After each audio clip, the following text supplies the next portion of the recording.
Hello welcome back friends. അപ്പോൾ ഇന്ന് നമ്മൾ ചെയ്യാൻ പോകുന്നത് നൈറ്റി പീസ് വെച്ചിട്ട് ഒരു സ്ലിറ്റഡ് കുർത്തിയാണേ. അപ്പോൾ അതിനുവേണ്ടി ഞാൻ ലൈനിങ്ങും കൂടി എടുത്തിട്ടുണ്ട്.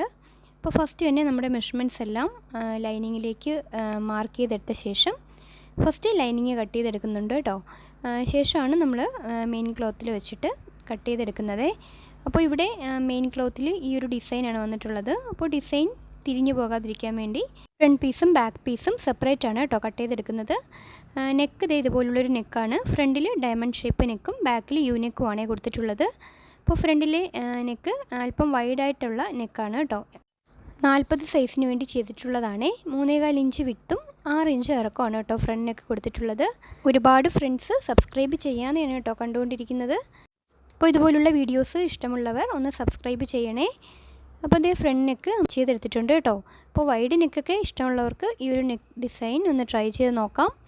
ബാക്ക് നെക്ക് വളരെ സിമ്പിളായിട്ടുള്ളൊരു യു നെക്കാണ് സ്റ്റിച്ച് ചെയ്തെടുത്തിട്ടുള്ളത്. അപ്പോൾ നൈറ്റി പീസ് ആയാലും ലൈനിങ്ങും കൂടി വെച്ചിട്ടാണ് സ്റ്റിച്ച് ചെയ്യുന്നുണ്ടെങ്കിൽ കുറച്ച് നാൾ കൂടുതൽ നിൽക്കും കേട്ടോ. അപ്പോൾ കോട്ടൺ ആയതുകൊണ്ട് തന്നെ നൈറ്റി ബിറ്റ് മാത്രമായിട്ട് നിങ്ങൾ ചെയ്യുവാണെങ്കിൽ അത് പെട്ടെന്ന് തന്നെ കുഴഞ്ഞു പോകും. അപ്പോൾ ഈ രീതി നിങ്ങൾ എന്തായാലും ഒന്ന് ട്രൈ ചെയ്ത് നോക്കണം കേട്ടോ. അപ്പോൾ സ്ലിറ്റഡ് കുർത്തി അടിക്കാൻ വേണ്ടി ലൈനിങ്ങും കൂടി വെച്ചിട്ട് സ്റ്റിച്ച് ചെയ്ത് നോക്കണം.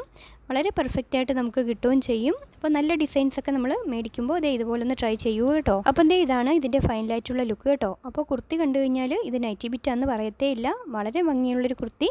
അപ്പോൾ നിങ്ങൾക്ക് ഇഷ്ടപ്പെട്ടാൽ ഒരു ലൈക്ക് തന്ന് പോകാൻ മറക്കല്ലേ. താങ്ക്